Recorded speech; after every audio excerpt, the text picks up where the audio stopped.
c'est mieux avec le micro ou... Oui, oui, d'accord. Alors allons-y avec le micro. Non, mais moi, on m'a demandé de parler un quart d'heure. Je me suis dit, on ne va pas pouvoir refaire toute l'histoire du renouveau du tramway en un quart d'heure.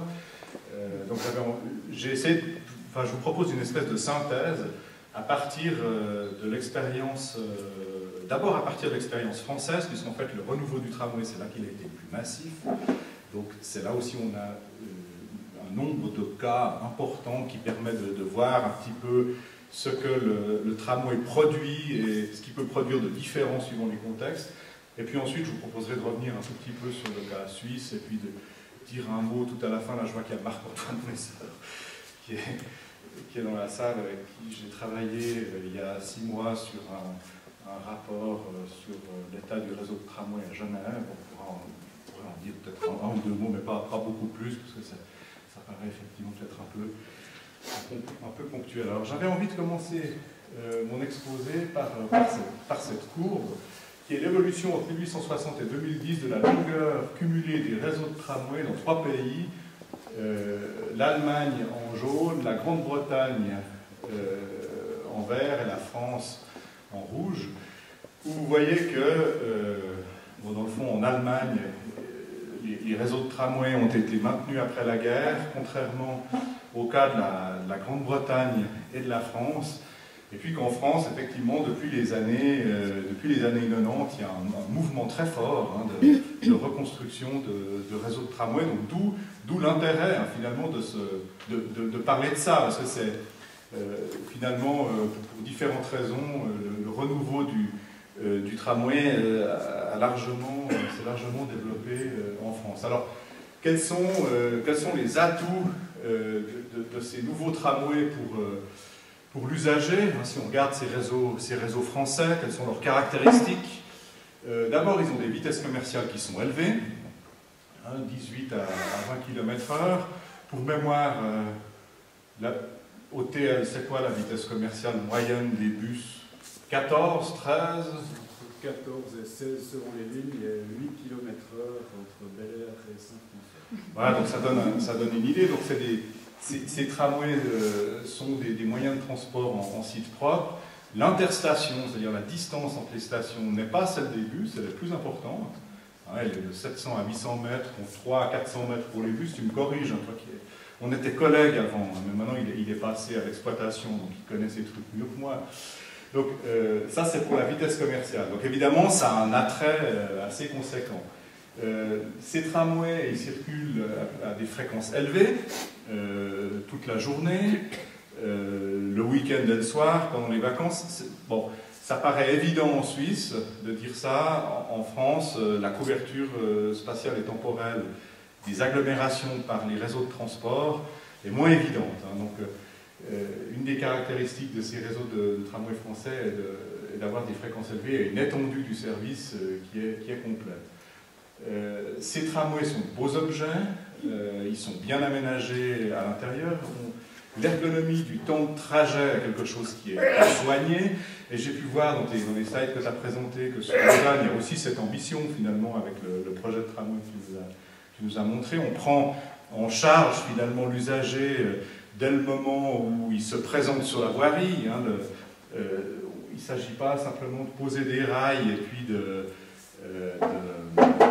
faire circuler des tramways fréquents et rapides, mais il y a toute une démarche d'aménagement de l'espace public. Alors, ce point ergonomie du temps de trajet et qualité des espaces publics, je pense qu'il est lié, parce que le temps de trajet complet pris de porte à porte, évidemment, il comprend de la marche à pied dans l'espace public et les conditions de l'attente, l'ergonomie de cette attente, évidemment, est aussi quelque chose d'important. Un des atouts du tramway, sinon, c'est plus général, mais on l'a vu dans le cas des agglomérations françaises qui ont redéployé ces réseaux. Ça permet une mémorisation des parcours, évidemment.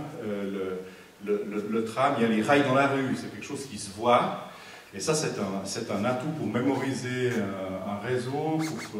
Peut-être là, on est vraiment sur le lien entre la ville et le tramway. Et puis, dernier point, dans les agglomérations, dans la plupart des agglomérations françaises, le redéploiement des réseaux de tramway a permis à permis un travail extrêmement important autour de l'image des transports publics, hein, d'en faire un objet valorisant, de beaux objets. Ça passe par le design. Vous avez le tram de Strasbourg, ensuite Lyon, je trouve personnellement un peu moins réussi, c'est celui qui est au milieu, mais il y a aussi un effort de design.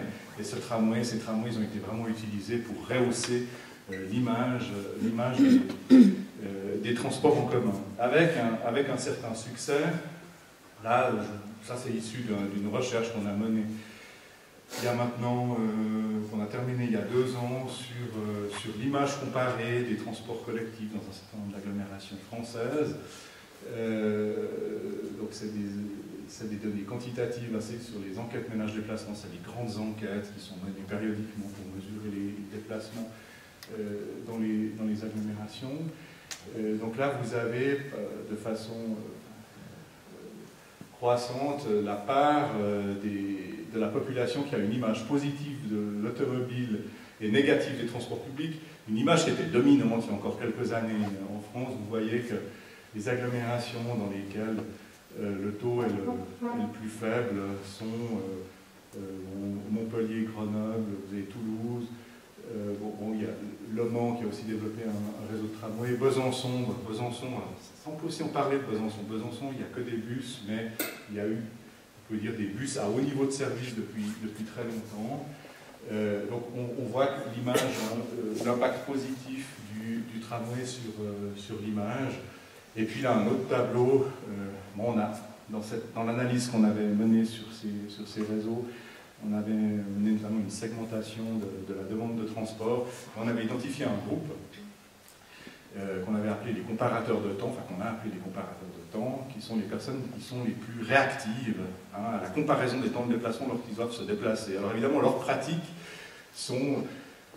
ce qu'ils utilisent dans la vie quotidienne, c'est un bon indicateur de l'efficacité comparée des moyens de transport. Et vous voyez là que la part des comparateurs de temps qui utilisent souvent les transports publics, vous avez là à nouveau des agglomérations, Grenoble, Montpellier, Le Mans, où des réseaux de tramways ont été développés ces dernières années. Donc il y a un impact qui est très, très fort sur l'image, sur l'utilisation des moyens de transport. Finalement, ces tramways, ils valorisent des modes de vie urbains, ils valorisent la flânerie en ville, ils réenchantent le déplacement à pied, et c'est un petit peu leur but aussi, on en parlait tout à l'heure, c'est à la fois des moyens de transport efficaces et ce qu'il faut dire, des vecteurs d'urbanité, d'une certaine manière. Alors, là, je vous ai proposé jusqu'à ce slide un propos global sur les expériences françaises. Vous voyez avec ce tableau qui reprend un certain nombre d'agglomérations, Nantes, Grenoble, Strasbourg, Rouen, Montpellier et Orléans, qui sont toutes des agglomérations qui ont développé des réseaux de tramway, que l'influence du tramway sur la fréquentation globale des transports publics est quand même assez variable. Donc le tableau, donc le T0 là il y a... Le tableau est construit de la manière suivante. Ça c'est la mise en service des tramways, et puis on compte les années pour mesurer l'effet qu'a le tramway sur la fréquentation du transport en commun, etc. Donc vous voyez finalement quand même que vous avez des villes où, après une dizaine d'années, on en est à plus 50%, puis d'autres où c'est nettement moins évident. Donc on a quand même un spectre de différence qui est assez conséquent. Alors évidemment, ça aiguise l'appétit du chercheur. Qu'est-ce qui fait la différence entre les villes? Et là, on revient sur un certain nombre d'indicateurs. Alors, on retombe sur un petit peu les mêmes. Vitesse commerciale faible. Il y a quand même des réseaux qui ont des vitesses commerciales qui sont plus faibles que ces 18-20 km/h. Et ça, évidemment, ça limite l'effet tramway sur l'utilisation des transports collectifs. Les fréquences faibles ou élevées ont également un impact. Il y a un certain nombre de réseaux, je pense ensuite Valenciennes en particulier, où les fréquences sont assez basses. Même le réseau de Lyon a des fréquences relativement basses, et ça se ressent au niveau de la fréquentation. Réseau à 2 vitesses ou de qualité unifiée. Ça, c'est quelque chose d'intéressant et qui concerne peut-être aussi Lausanne. C'est-à-dire que quand vous mettez dans une agglomération en service un transport public de haute qualité comme un tramway qui circule toutes les 4 minutes, de 5 h du matin à minuit, du lundi au dimanche, et puis qu'en correspondance, vous avez des bus qui circulent à 10